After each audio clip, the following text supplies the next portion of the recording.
Hello friends, स्वागत है आपका अपने ही YouTube channel V N education में। तो फ्रेंड्स, आज हम लोग बिहार एसएससी इंटर स्तरीय परीक्षा 2024 का ग्राउंड प्रैक्टिस सेट का प्रैक्टिस सेट नंबर 9 लगाने वाले हैं। कितना प्रैक्टिस सेट नंबर 9 लगाने वाले हैं? टोटल 15 प्रैक्टिस सेट दिया है, जिसमें क्या हम लोग 9 लगाएंगे। 1 से 8 तक हम लोगों ने लगा लिया है। प्लेलिस्ट बना हुआ है, वहाँ पर जाकर आप लोग फटाफट रिविजन स्टार्ट कर दें, ठीक है। और इससे पहले खान सर का आपको प्रैक्टिस सेट 20 प्रैक्टिस सेट और सेम प्रीवियस ईयर, ज्ञान बिंदु सर का आपको 15 प्रैक्टिस सेट वाला बुक और प्लेटफॉर्म का वॉल्यूम 1 और वॉल्यूम 2 दोनों संस्करण मैंने कंप्लीट करा रखा है। प्लेलिस्ट बना हुआ है, वहाँ पर जाकर आप लोग प्रैक्टिस कर सकते हैं। और देखिएगा, पीडीएफ अगर जैसे चाहिए, पीडीएफ के लिए टेलीग्राम चैनल ज्वाइन कर लीजिए, लिंक आपको डिस्क्रिप्शन बॉक्स में मिल जाएगा वहाँ से। तो चलिए दोस्तों, चलते सीधे प्रश्न की ओर। और प्रश्न की जाने से पहले एक अनुरोध है कि जो भी हमारे चैनल पर विजिट कर नए आए हैं, हमारे चैनल को सब्सक्राइब करें और अपने दोस्तों में शेयर ज़रूर कर लें। चलिए चलते हैं अब प्रश्न की ओर।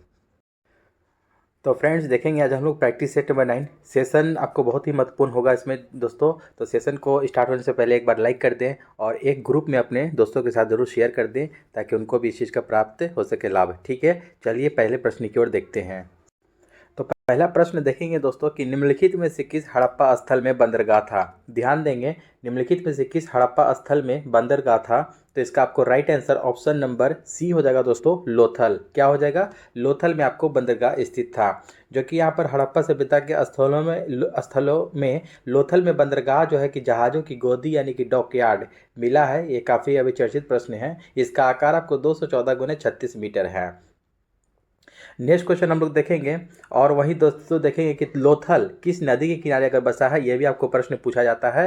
तो भोगवा नदी के किनारे। किस नदी के किनारे? भोगवा नदी के किनारे ये बसा है, ठीक है। हड़प्पा आपको रावी नदी के किनारे बसा हुआ शहर है। मोहनजोदड़ो सिंधु नदी के किनारे है। और आलमगीरपुर हिंडन नदी के किनारे बसा हुआ। सभी आपको पॉइंट्स नोट करते चलना है। 2 नंबर प्रश्न हम लोग देखेंगे कि किस भारतीय धर्म में 24वें तीर्थंकर हुए थे? 24वें और ये अंतिम तीर्थंकर थे। कौन कौन से? देखिएगा, जैन आपको पहला ही सही है, ऑप्शन नंबर ए यहाँ से राइट हो जाएगा। जैन धर्म के ये हैं। और 23वें तीर्थंकर कौन थे? पार्श्वनाथ थे। कौन थे? पार्श्वनाथ। और पहले तीर्थंकर कौन थे? वो थे आपको, उनका नाम था ऋषभदेव। उनका भी नाम याद रखना है, ठीक है।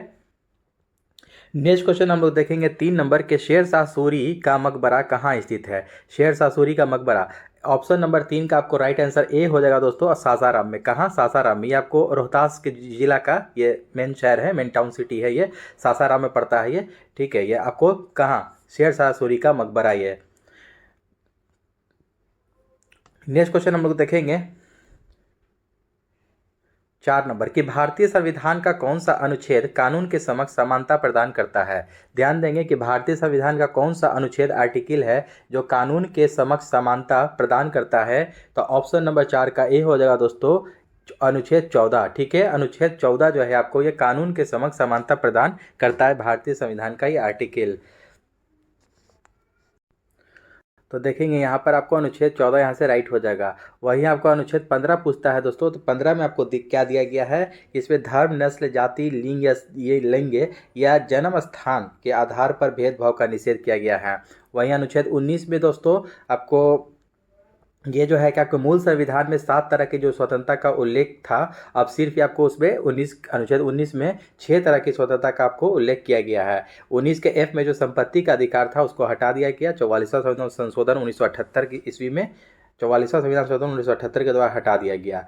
टोटल आपको 19 में आपको 6 तरह की स्वतंत्रता आपको दिया गया है। तो कौन कौन से है उसे देखिएगा। बोलने की स्वतंत्रता है, शांतिपूर्वक बिना हथियारों के एकत्रित होने की स्वतंत्रता, सभा करने की स्वतंत्रता 19 के बी में है। और 19 के ए में बोलने की स्वतंत्रता, 19 के सी में संघ बनाने की स्वतंत्रता, 19 के डी में आपको देश के किसी भी क्षेत्र में आवागमन की स्वतंत्रता, 19 के ई में देश के किसी भी क्षेत्र में निवास करने और बस जाने की स्वतंत्रता है। और 19 के जी में कोई भी व्यापार और जीविका चलाने की स्वतंत्रता है। और 19 का ए में आपको प्रेस की स्वतंत्रता से भी संबंधित, इसको भी ध्यान में रखेंगे हम लोग इसमें। और अनुच्छेद वहीं आपको 25 के बारे में अगर बात किया जाए तो अनुच्छेद 25 में आपको कहता है कि अंतःकरण की और धर्म के अबाध रूप से मान्य आचरण और प्रचार करने की स्वतंत्रता इसमें दी गई है अनुच्छेद 25 में। नेक्स्ट क्वेश्चन हम लोग देखेंगे 5 नंबर की किस संवैधानिक संशोधन अधिनियम से भारतीय संविधान में अनुच्छेद 21 का ए प्रस्तुत किया गया? ध्यान देंगे, संविधान में आपको अनुच्छेद 21 ए जो है कि प्रस्तुत किया गया था। तो कौन सा अनुच्छेद में? 5 का आपको right answer option number D हो जाएगा, 86वें संविधान संशोधन, ठीक है। 86वां संशोधन जो हुआ था कब हुआ था? ये आपको दोस्तों 2002 में हुआ था। कब हुआ था? 2002 में हुआ था 86वां संविधान संशोधन। इसमें जो है कि बच्चों के लिए अनिवार्य एवं निःशुल्क शिक्षा को मौलिक अधिकार के रूप में मान्यता देने संबंधी प्रावधान किया गया है। नेक्स्ट क्वेश्चन हम लोग देखेंगे 6 नंबर के, हमारे सौर मंडल का सबसे निकटतम तारा कौन सा है? हमारे सौर मंडल का सबसे निकटतम तारा कौन सा है? 6 का आपको right answer option number C हो जाएगा, प्रॉक्सिमा सेंचुरी। ठीक है, प्रॉक्सिमा सेंचुरी जो है हमारे सौर मंडल का सबसे निकटतम तारा है। अगला प्रश्न हम लोग देखेंगे, प्रॉक्सिमा सेंचुरी जो है ये तारा है जो आपको जो सूर्य से कितने वर्ष दूर पे है, आपको ये कितनी दूरी पे है? तो 4.3 प्रकाश वर्ष। इसको भी ध्यान रखेंगे, कितना है? 4.3 प्रकाश वर्ष। ठीक है, इसको याद रखना है, प्रकाश वर्ष। खगोलीय दूरी को किसे मापा जाता है? प्रकाश वर्ष। इसको ध्यान में रखेंगे हम लोग। नेक्स्ट क्वेश्चन पे देखेंगे हम लोग, द्वाब का क्या मतलब होता है? द्वाब का मतलब क्या होता है? 7 का देखेंगे, सी यहाँ से राइट आपका हो जाएगा कि दो नदियों के बीच की भूमि को कहते हैं द्वाब। क्या कहते हैं? दो नदियों के बीच की भूमि को हम लोग क्या कहते हैं? द्वाब कहते हैं। 8 नंबर प्रश्न देखेंगे कि जिब्राल्टर जलडमरू मध्य किन किन को जोड़ता है? जिब्राल्टर आपको जलडमरू मध्य जो है आपको ये किसे जोड़ता है? तो 8 का राइट आंसर ऑप्शन नंबर यहाँ से सी सही हो जाएगा दोस्तों, कि अटलांटिक महासागर और भूमध्य सागर को, अटलांटिक महासागर और भूमध्य महासागर को जो है, भूमध्य सागर को ये जोड़ता है जिब्राल्टर जलडमरू मध्य। नेक्स्ट क्वेश्चन हम लोग देखेंगे 9 नंबर प्रश्न है कि इसरो से संबंधित है किससे?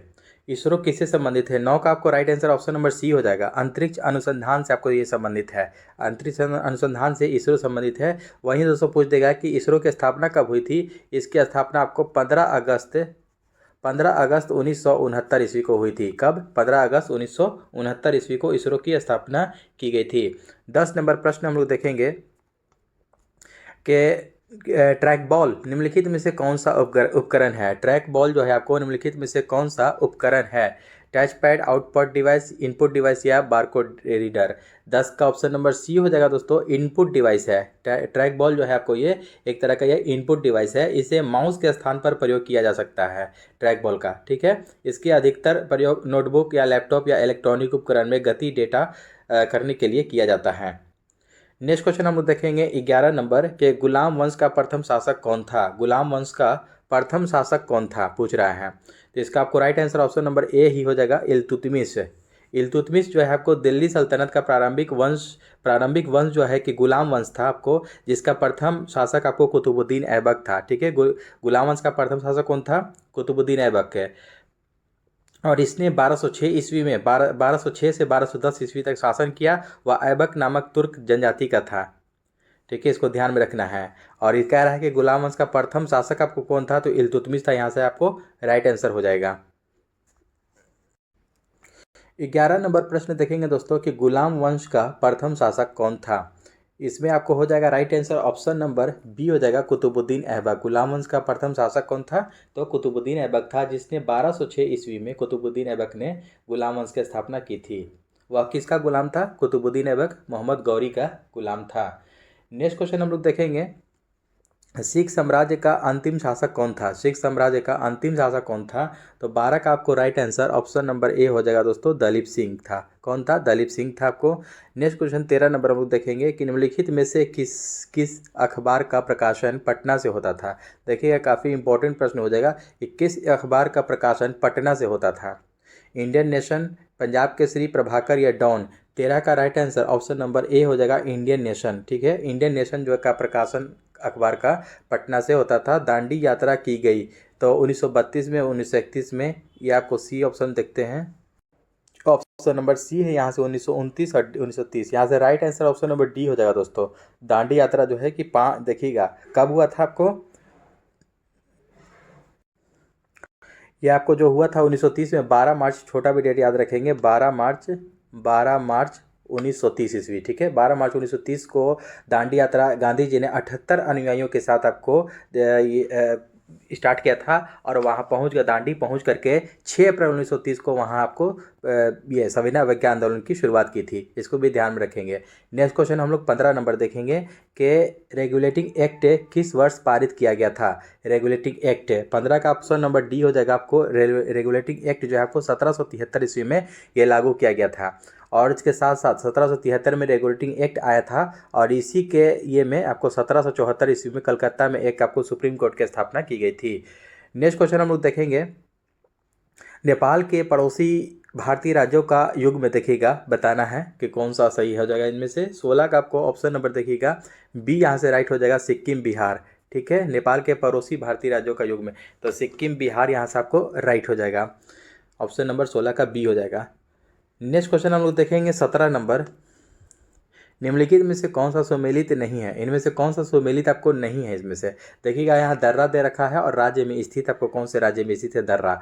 देखिएगा जयलेपला दर्रा आपको कहाँ है, ये आपको सिक्किम में पड़ता है। जयलेपला दर्रा, माना दर्रा और नीति दर्रा ये आपको उत्तराखंड में पड़ता है, ये बिल्कुल सही है। दर्रा नहीं के बारे में पूछ रहा है।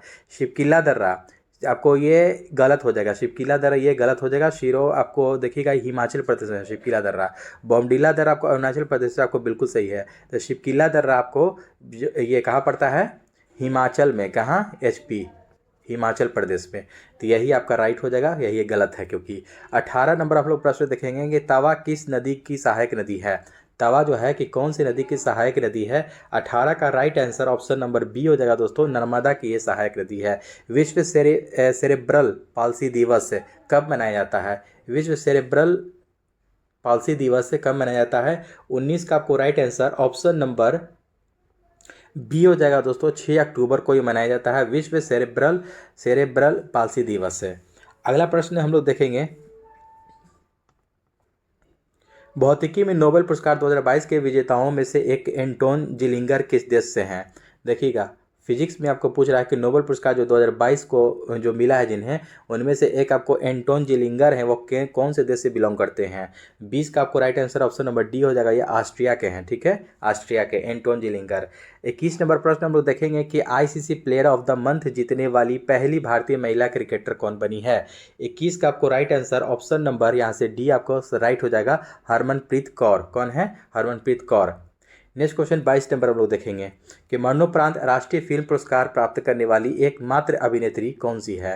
मरणोपरांत राष्ट्रीय फिल्म पुरस्कार प्राप्त करने वाली एकमात्र अभिनेत्री कौन सी है। 22 का ऑप्शन नंबर ए हो जाएगा, श्रीदेवी। ठीक है, इनका दुबई में जो निधन हो गया था, ध्यान देंगे। 23 नंबर प्रश्न है दोस्तों कि किस राज्य या केंद्र शासित प्रदेश में जल पर्यटन और साहसिक खेल नीति 2023 को मंजूरी दे दी है। इसका right answer option number C हो जाएगा कि आपको ये उत्तर प्रदेश ने आपको जल पर्यटन और साहसिक खेल नीति 2023 को मंजूरी दे दी है। नेक्स्ट क्वेश्चन हम लोग देखेंगे 24 नंबर के फाल्कन शील्ड 2023 एक सैन्य अभ्यास है जिसमें किन देशों ने भाग लिया। देखिएगा फाल्कन शील्ड 2023 एक सैन्य अभ्यास है, कौन से देशों ने इसमें भाग लिया है। 24 का ऑप्शन नंबर ए यहाँ से राइट हो जाएगा, चीन और संयुक्त अरब अमीरात, यानी कि चीन और यूएई ने इसमें भाग लिया है फाल्कन शील्ड 2023 में। 25 नंबर हम लोग प्रश्न देखेंगे कि किस राज्य या केंद्र शासित प्रदेश को 100 साल के अंतराल के बाद दूसरा रेलवे स्टेशन मिला है। देखिएगा 100 साल के अंतराल के बाद, तो 25 का ऑप्शन नंबर यहाँ से सी हो जाएगा, नागालैंड को। ध्यान देंगे, काफ़ी इंपॉर्टेंट और चर्चित ये प्रश्न आपको हो जाएगा, ये एग्जाम के रिगार्डिंग इंपॉर्टेंट हो सकता है कि कौन सा राज्य या केंद्र शासित प्रदेश है। ये तो राज्य है कि 100 साल के अंतराल के बाद दूसरा रेलवे स्टेशन आपको मिला है, तो नागालैंड में। 26 नंबर प्रश्न है कि अंतर्राष्ट्रीय साक्षरता दिवस कब मनाया जाता है। अंतर्राष्ट्रीय साक्षरता दिवस कब मनाया जाता है, तो इसका राइट आंसर ऑप्शन नंबर ए हो जाएगा, 8 सितंबर को अंतर्राष्ट्रीय साक्षरता दिवस मनाया जाता है। अगला प्रश्न हम लोग देखेंगे 27 नंबर की केंद्रीय चिड़ियाघर प्राधिकरण की हालिया रैंकिंग में कौन सा भारतीय प्राणी उद्यान शीर्ष पर है। 27 का ऑप्शन नंबर राइट हो जाएगा आपको बी, यहाँ से आपको सही हो जाएगा, दार्जिलिंग। केंद्रीय चिड़ियाघर प्राधिकरण की हालिया रैंकिंग में कौन सा भारतीय प्राणी उद्यान शीर्ष पर है आपको, तो दार्जिलिंग का है, दार्जिलिंग शीर्ष स्थान पे है। 28 नंबर हम लोग प्रश्न देखेंगे कि विश्व कुश्ती चैंपियनशिप में 4 पदक जीतने वाले पहले भारतीय कौन हैं। विश्व कुश्ती चैंपियनशिप में 4 पदक जीतने वाले कौन पहले भारतीय बने हैं। 28 का ऑप्शन नंबर ए हो जाएगा, बजरंग पुनिया। ठीक है, इनका नाम तो सुने होंगे आप लोग, बजरंग पुनिया जो है कि ये आपको कुश्ती खेल से इस तरह भी प्रश्न पूछ सकता है कि बजरंग पुनिया कौन से खेल से आपको संबंधित है, तो कुश्ती खेल से संबंधित है, इसको भी याद ध्यान रखेंगे। नेक्स्ट क्वेश्चन 29 नंबर हम लोग देखेंगे कि सूची 1 को सूची 2 से मिलान करना है। देखेंगे 29 में आपको क्या करना है, सूची 1 और 2 दे रखा है यहाँ पर, तो इसको मिलान करते हैं हम लोग कि देखिएगा बुमला, देखिएगा बुमला दिया आपको दर्रा है ये, तो कौन से राज्य में स्थित है, तो बुमला हो जाएगा जाकर के आपको ये अरुणाचल प्रदेश में स्थित है। ठीक है, ये बुमला यानी कि बोमडिला दर्रा एक पूछ है ना, उसी को ये कह रहा है। जयलेपला, देखिएगा जयलेपला दर्रा आपको कहाँ पड़ता है, ये आपको सिक्किम में पड़ता है जयलेपला, और नाथुला दर्रा भी सिक्किम में ही पड़ता है। मुलिंगला देखिएगा मुलिंगला आपको कहाँ पड़ता है, ये उत्तराखंड हो जाएगा। ठीक है, शिवकिला ये आपको हिमाचल में पड़ता है। तो इस तरह से आपको राइट आंसर हो जाएगा आपको 29 का यहाँ से बी हो जाएगा राइट आंसर। ठीक है, 29 का बी। नेक्स्ट क्वेश्चन हम लोग देखेंगे कि भारत का सबसे छोटा केंद्र शासित क्षेत्र कौन सा है। भारत का सबसे छोटा केंद्र शासित क्षेत्र 30 का ऑप्शन नंबर सी हो जाएगा। ये लक्षद्वीप जो है आपको भारत का सबसे छोटा केंद्र शासित क्षेत्र है। नेक्स्ट क्वेश्चन आपको कि जो पर्वत श्रेणी शेष अन्य से भिन्न है वह है आपको कौन सा है। तो 31 का ऑप्शन नंबर यहाँ से सी हो जाएगा, अपलेशियन। ठीक है, अपलेशियन जो है यह पर्वत श्रेणी शेष अन्य भी से भिन्न नहीं, यहाँ से इन तीनों से अलग है। 32 नंबर प्रश्न है कि डॉक्टर भीमराव अंबेडकर की अध्यक्षता में संविधान सभा की प्रारूप समिति में कितने सदस्य थे। देखिएगा यहाँ पर 32 का आपको right answer option number B हो जाएगा, 6 सदस्य थे। कितने, 6 सदस्य थे। कौन कौन थे वो, कौन 6 सदस्य, देखिएगा एन गोपाल स्वामी आयंगर थे, के मुंशी मोहम्मद सादुतुल्ला, BL मित्र एवं DP खेतान। ठीक है, नेक्स्ट क्वेश्चन देखेंगे हम लोग 33 नंबर। भारत के संविधान के की निम्नलिखित में से कौन सी एक अनुसूची में दल बदल विरोधी कानून विषयक प्रावधान है। ध्यान देंगे, दल बदल विरोधी कानून विषयक एक जो प्रावधान है तो कौन से अनुसूची में पूछ रहा है इनमें से है। तो दल बदल आपको 33 का यहाँ से डी आपको राइट हो जाएगा, 10वीं अनुसूची में है ये। ठीक है, कब है ये, 10वीं अनुसूची में आपको, ये 10वीं अनुसूची जो बनाया गया था 52वां संविधान संशोधन था और ईस्वी कौन सा था, तो 1985। इसको भी डेट याद रखेंगे, काफ़ी इंपॉर्टेंट हो जाता है, ये भी आपको पूछता है इसका। ठीक है, दल बदल जो आपको कानून है आपको 10वीं अनुसूची में है, ये आपको 52वां संशोधन संविधान संशोधन के तहत 1985 में बनाया गया था। नेक्स्ट क्वेश्चन हम लोग देखेंगे 34 नंबर की राष्ट्रीय हॉर्टिकल्चर मिशन किस पंचवर्षीय योजना में आरंभ किया गया था। देखिएगा हॉर्टिकल्चर आपको कौन सी चीज़ से संबंधित है, तो यह बागवानी से संबंधित है। ये आपको ये मिशन जो है कि कौन से पंचवर्षीय योजना में आरंभ किया गया था, तो 34 का आपको right answer option number B हो जाएगा, ये 10वीं पंचवर्षीय योजना में शुरू किया गया था 2005-06 के आसपास। ठीक है, 2005-06 में 10वीं योजना के दौरान प्रारंभ किया गया था। नेक्स्ट क्वेश्चन देखेंगे हम लोग 35 नंबर के नेपानगर जिस उद्योग के लिए जाना जाता है वह है आपको क्या है। तो देखिएगा ये आपको अखबारी कागज़ के लिए जाना जाता है। नेपानगर जो आपको फेमस है, ये आपको काफ़ी इंपॉर्टेंट प्रश्न हो जाता है। तो 35 का ऑप्शन नंबर डी हो जाएगा, ये अखबारी कागज़ के लिए फेमस है आपको। नेक्स्ट क्वेश्चन है आपको एस्टेट ड्यूटी क्या है, ये कैसे, क्या आप समझते हैं। तो 36 का देखेंगे हम लोग यहाँ पर राइट आंसर ऑप्शन नंबर 36 का ऑप्शन नंबर देखते हैं क्या है। ए ऑप्शन में कह रहा है आयात निर्यात पर लगाया गया कर। नेक्स्ट ऑप्शन देखते हैं इसका, तो देखिए यहाँ पर 36 का right answer option number D यहाँ से आपका सही हो जाएगा दोस्तों, कि किसी व्यक्ति की मृत्यु के पश्चात उसकी संपत्ति के हस्तांतरण पर लगने वाला कर जो टैक्स होता है वो आपको एस्टेट ड्यूटी कहलाता है। 37 नंबर प्रश्न हम लोग देखेंगे कि भारत ऊर्जा सप्ताह किस महीने में मनाया जाता है। भारत ऊर्जा सप्ताह किस महीने में मनाया जाता है। 37 का ऑप्शन नंबर बी हो जाएगा, फरवरी महीना में। कौन से महीना में, फरवरी महीना में मनाया जाता है। नेक्स्ट क्वेश्चन हम लोग 38 नंबर देखेंगे कि हाल ही में आयोजित भारतीय सैन्य संयुक्त प्रशिक्षण अभ्यास का नाम क्या है। भारतीय सैन्य संयुक्त प्रशिक्षण का अभ्यास आपको नाम क्या है। 38 का ऑप्शन नंबर सी हो जाएगा दोस्तों, त्रिशक्ति प्रहार। क्या हो जाएगा, त्रिशक्ति प्रहार है इसका नाम। 39 नंबर प्रश्न देखेंगे कि हाल ही में भारत के किस सलामी बल्लेबाज ने क्रिकेट से संन्यास की घोषणा की है। क्रिकेट से संन्यास की घोषणा की है, तो 39 का आपको राइट आंसर ऑप्शन नंबर ए हो जाएगा दोस्तों, मुरली विजय। क्या हो जाएगा, मुरली विजय। टीम इंडिया के दिग्गज क्रिकेटर और सलामी बल्लेबाज मुरली विजय ने अंतर्राष्ट्रीय क्रिकेट से संन्यास की घोषणा कर दी है। इसको ध्यान में रखना है आप लोग को। नेक्स्ट क्वेश्चन देखेंगे हम लोग 40 नंबर प्रश्न देखेंगे कि किसे हाल ही में ब्रिटेन में इंडिया यूके अचीवर्स ऑनर्स द्वारा लाइफ टाइम अचीवमेंट अवार्ड से सम्मानित किया गया है। इंडिया यूके अचीवर्स ऑनर्स के द्वारा आपको लाइफ टाइम अचीवमेंट अवार्ड से सम्मानित किया गया है किसे, ब्रिटेन में। तो इसका right answer option number B हो जाएगा दोस्तों, मनमोहन सिंह को। किसे, मनमोहन सिंह को। 40 का बी। पूर्व आपको ये पीएम है हमारे भारत के, डॉक्टर मनमोहन सिंह को उनके आर्थिक और राजनीतिक योगदान के लिए India UK achievers and honours के द्वारा लाइफ टाइम अचीवमेंट अवार्ड से सम्मानित किया गया है। नेक्स्ट क्वेश्चन देखेंगे हम लोग 41 नंबर की विश्व एथलेटिक दिवस कब मनाया जाता है। विश्व एथलेटिक दिवस 41 का आपको राइट आंसर ऑप्शन नंबर ए हो जाएगा दोस्तों, 7 मई को विश्व एथलेटिक्स दिवस मनाया जाता है। 42 नंबर प्रश्न देखेंगे हम लोग कि 8 मई को कौन सा दिवस देखिए मनाया जाता है। यहाँ पर देखिए दे गया है 8 मई को कौन सा दिवस मनाया जाता है। 41 का ऑप्शन नंबर यहाँ से ए हो जाएगा दोस्तों, 42 नंबर प्रश्न है, माफ़ कीजिएगा। यहाँ से आपका 42 नंबर प्रश्न ही आपको बी हो जाएगा, रेड क्रॉस दिवस। क्या हो जाएगा? 8 मई को रेड क्रॉस दिवस मनाया जाता है। रेड क्रॉस दिवस को यहाँ ध्यान देंगे कि रेड क्रॉस दिवस को कितनी बार आपको नोबेल पुरस्कार दिया गया है, इसको देंगे रेड क्रॉस को, तो कितनी बार? 3 बार दिया गया है, 1917, 44 और 1963 में दिया गया, इसको भी ध्यान में रखेंगे। नेक्स्ट क्वेश्चन हम लोग देखेंगे, विश्व जनगणना दिवस कब मनाया जाता है? ये जनगणना दिवस जो है कि आपको 11 जुलाई को मनाया जाता है, इसको भी ध्यान में रखेंगे।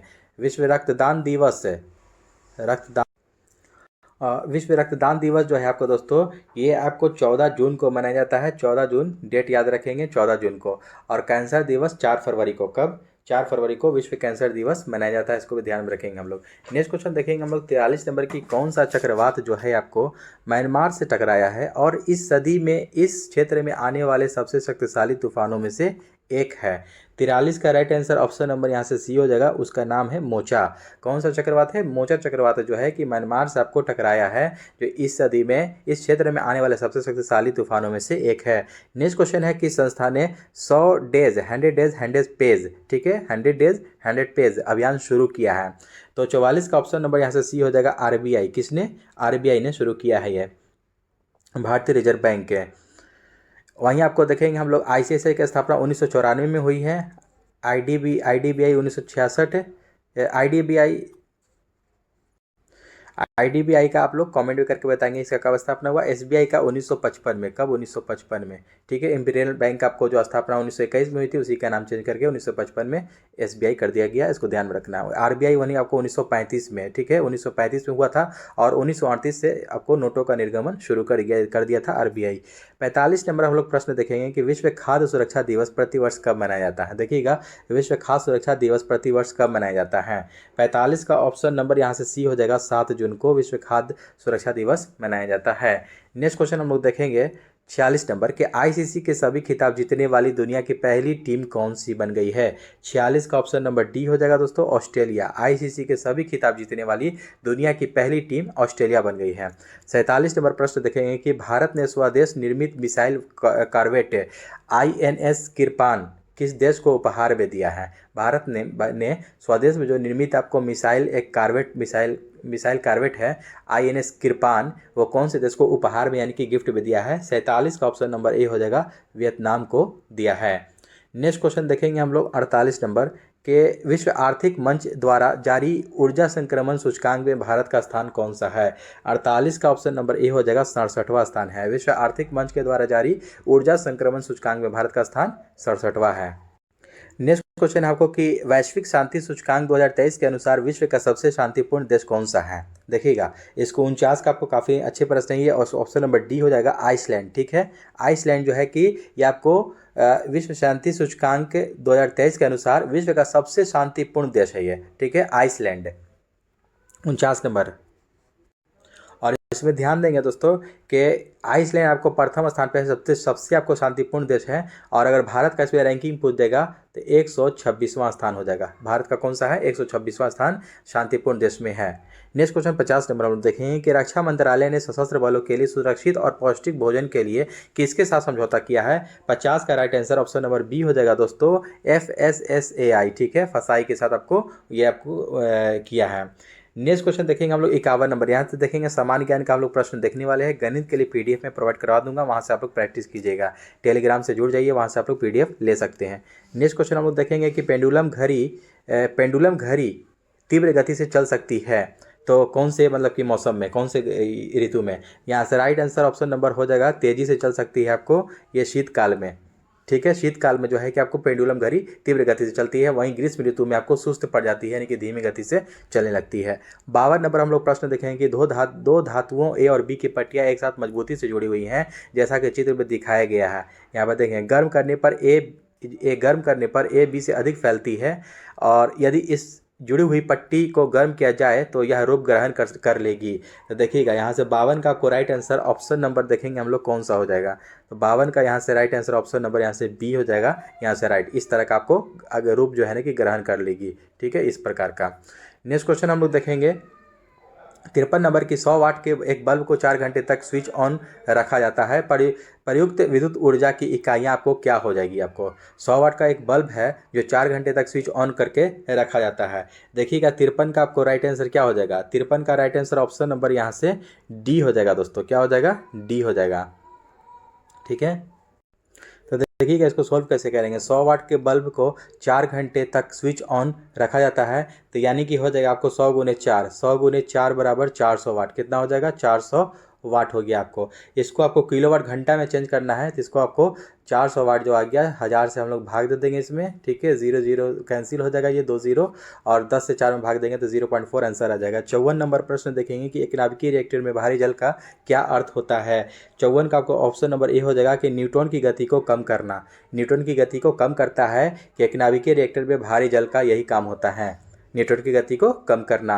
55 नंबर प्रश्न देखेंगे कि सूची 1 को सूची 2 से यहाँ पर मिलान करना है, तो 55 का देखेंगे हम लोग क्या हो जाएगा। देखिएगा वैज्ञानिक और आविष्कार यहाँ पर दे रखा है, तो अल्फ्रेड नोबेल का हो जाएगा। किसका आविष्कार किए थे? ये डायनामाइट का हो जाएगा। ठीक है, अल्फ्रेड नोबेल। अलेक्जेंडर फ्लेमिंग, ये आपको पेनिसिलिन का आविष्कार किए थे। सभी लोग आप लोग जानते होंगे। चार्ल्स डार्विन किस चीज़ का आविष्कार किए थे? चार्ल्स डार्विन आपको ये विकास का सिद्धांत हो जाएगा इनका। और मैडम क्यूरी रेडियन के पृथक्करण किए थे। इसका right answer option number B हो जाएगा, आपको बी वाला। देखिएगा यहाँ से आपको बी राइट आंसर हो जाएगा। नेक्स्ट क्वेश्चन हम लोग देखेंगे 56 नंबर की राष्ट्रीय रासायनिक प्रयोगशाला अवस्थित है, तो ये कहाँ अवस्थित है? 56 का आपको right answer option number C हो जाएगा, ये पुणे में स्थित है। राष्ट्रीय रासायनिक प्रयोगशाला पुणे में स्थित है। इसकी स्थापना आपको 6 अप्रैल 1947 को की गई थी, जबकि 1950 को जवाहरलाल नेहरू ने इसे राष्ट्र को समर्पित किया था। नेक्स्ट क्वेश्चन देखेंगे 57 नंबर प्रश्न देखेंगे कि Indian institute of naturopathy and यौगिक साइंस कहाँ स्थित है? 57 का right answer option number D हो जाएगा, ये बेंगलोर में स्थित है। विज्ञान के किस क्षेत्र में व्हाइट ड्वार्फ के बारे में सीखेंगे? देखिएगा विज्ञान के किस क्षेत्र में व्हाइट ड्वार्फ के बारे में हम लोग सीखेंगे, तो 58 का आपको राइट आंसर ऑप्शन नंबर ए हो जाएगा, खगोल शास्त्र में हम लोग सीखेंगे। नेक्स्ट क्वेश्चन देखेंगे हम लोग 59 नंबर के जल का वाष्प में परिवर्तन क्या कहलाता है? जल का वाष्प में परिवर्तन क्या कहलाता है? 59 का ऑप्शन नंबर बी हो जाएगा, भौतिक परिवर्तन कहलाता है जल का वाष्प में परिवर्तन। ठीक है, नेक्स्ट क्वेश्चन 60 नंबर हम लोग देखेंगे कि डॉक्टर, कलाकार एवं मूर्तिकार कैल्शियम सल्फेट का उपयोग करते हैं, जिसका लोकप्रिय नाम क्या है? डॉक्टर, कलाकार एवं मूर्ति कैल्शियम सल्फेट का उपयोग करते हैं, जिसका लोकप्रिय नाम क्या है? 60 का right answer option number D हो जाएगा, प्लास्टर ऑफ पेरिस है इसका नाम। 61 नंबर हम लोग प्रश्न देखेंगे, वहीं देखिएगा प्लास्टर ऑफ पेरिस का सूत्र भी जान लीजिए आप लोग कि क्या होता है। CaSO4 into half H2O, CaSO4 into half H2O। और नेक्स्ट क्वेश्चन हम लोग देखेंगे, निम्नलिखित में से कौन सा पदार्थ सर्वाधिक मजबूत होता है? इनमें से जर्मन सिल्वर, पीतल, स्टील या ग्रेफीन? 61 का right answer option number D हो जाएगा, ग्रेफीन जो है कि इनमें से काफ़ी मजबूत होता है। नेक्स्ट क्वेश्चन 62 नंबर है कि डॉक्टरों के द्वारा एनेस्थीसिया के रूप में प्रयोग होने वाली हास्य गैस कौन सी है? 62 का ऑप्शन नंबर यहाँ से सी हो जाएगा, नाइट्रस ऑक्साइड। अगला प्रश्न हम लोग देखेंगे 63 नंबर की हाइड्रोकार्बनों के अनुभारों के बढ़ते अनुक्रम के अनुसार निम्नलिखित में से कौन सा सही क्रम है? 63 का right answer option number A ही यहाँ से आपको राइट हो जाएगा, मीथेन, एथेन, प्रोपेन और ब्यूटेन। ये आपको बढ़ते क्रम में आपको ये सही क्रम है। नेक्स्ट क्वेश्चन देखेंगे हम लोग 64 नंबर के एक बायोगैस संयंत्र में निम्न में से कौन सी प्रक्रिया होती है? एक बायोगैस में 64 का ऑप्शन नंबर देखिएगा ए हो जाएगा, ये कि उसमें कौन सी किण्वन प्रक्रिया होती है? एक बायोगैस संयंत्र में किण्वन प्रक्रिया। निम्नलिखित में से किस यौगिक का उपयोग अग्निरोधक कपड़ा बनाने में किया जाता है? ठीक है, 65 का ऑप्शन नंबर यहाँ से देखिएगा डी हो जाएगा, एल्युमिनियम सल्फेट। ठीक है, एल्युमिनियम सल्फेट का आप लोग उपयोग करते हैं, 65 का डी यहाँ से राइट आंसर हो जाएगा। अगला प्रश्न है आपको, डॉल्फिन वर्गीकृत किए जाते हैं कौन से, मतलब किस में? तो 66 का ऑप्शन नंबर यहाँ से डी हो जाएगा, स्तनी वर्ग में। ठीक है, स्तनी वर्ग में आपको वर्गीकृत किए जाते हैं।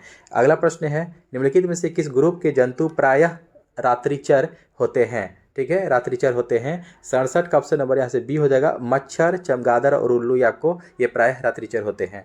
68 नंबर प्रश्न हम लोग देखेंगे, निम्नलिखित में से कौन सा रूपांतरित स्तंभ है? 68 का राइट आंसर ऑप्शन नंबर यहाँ से देखिएगा डी हो जाएगा, ये जो आलू है, आलू आपको रूपांतरित स्तंभ है इनमें से।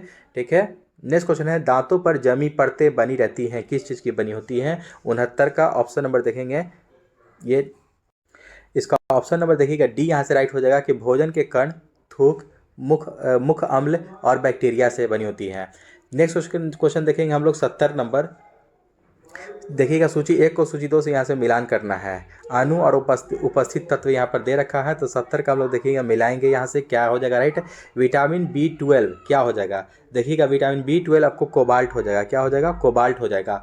वहीं हीमोग्लोबिन आपको क्या हो जाएगा, हीमोग्लोबिन लोहा हो जाएगा। क्लोरोफिल क्या हो जाएगा, क्लोरोफिल में क्या होता है, मैग्नीशियम धातु पाया जाता है। पीतल आपको तांबा और जस्ता का मिलकर के बना होता है, ठीक है, पीतल तांबा हो जाएगा।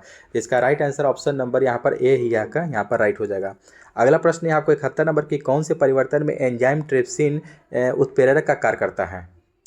कौन से परिवर्तन में एंजाइम, ठीक है। 71 का right answer option number C हो जाएगा। प्रोटीन को अमीनो अम्ल में जो होता है परिवर्तन में एंजाइम जो है कि ट्रिप्सिन उत्प्रेरक के रूप में काम करता है, कि कैटलिस्ट के रूप में काम करता है। भोजन के वर्ग में प्रति यूनिट कैलोरी की मात्रा सर्वाधिक होती है, तो भोजन के प्रति यूनिट में 72 का बी हो जाएगा, वसा में। किस में हो जाएगा, वसा में। 73 नंबर प्रश्न है कि नवजात शिशु को ट्रिपल एंटीजन वैक्सीन जो निम्नलिखित में से किन रोगों से प्रतिरक्षित करने के लिए लगाई जाती है। 73 का right answer option number B हो जाएगा। कुकुर खांसी, टिटनेस और डिप्थीरिया के लिए ये दी जाती है, ये टीका लगाई जाती है।